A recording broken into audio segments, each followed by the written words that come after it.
Itong diskusyon sa safe sex iginigiit na isama sa mga usapin sa academic institution sa Western Visayas sa gitna yan ang paglobo ng HIV cases sa rehiyon. May mga balita dyan ang Bombo Radyo, Iloilo.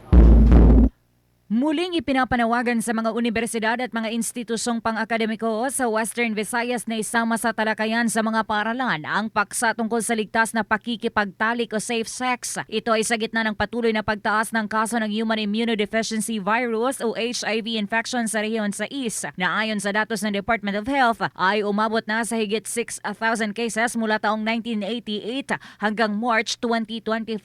Batay sa naturang datos, ang pangunahing paraan ng pagkakahawa ay sa pamamagitan ng pakikipagtalik ng lalaki sa kapwa lalaki. Sa panayam ng Bombo Radio kay LGBT Network President Gabriel Umadhay, kaniyang binigyang diin ang kahalagahan ng pagpapalawak ng kaalaman at ng mga hakbang sa pag-iwas.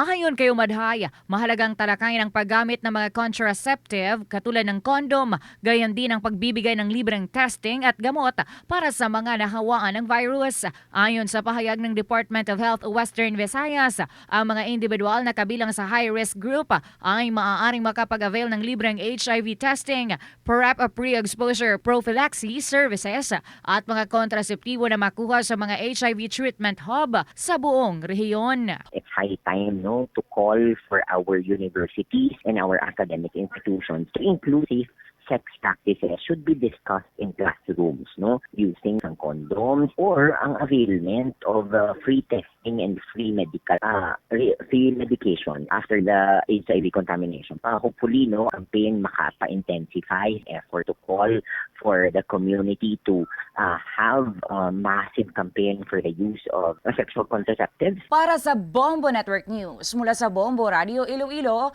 ako si Bombo G. Sapadios. Para sa number 1 and most trusted radio network in the country, Bombo Radio Philippines. Basta Radio, Bombo!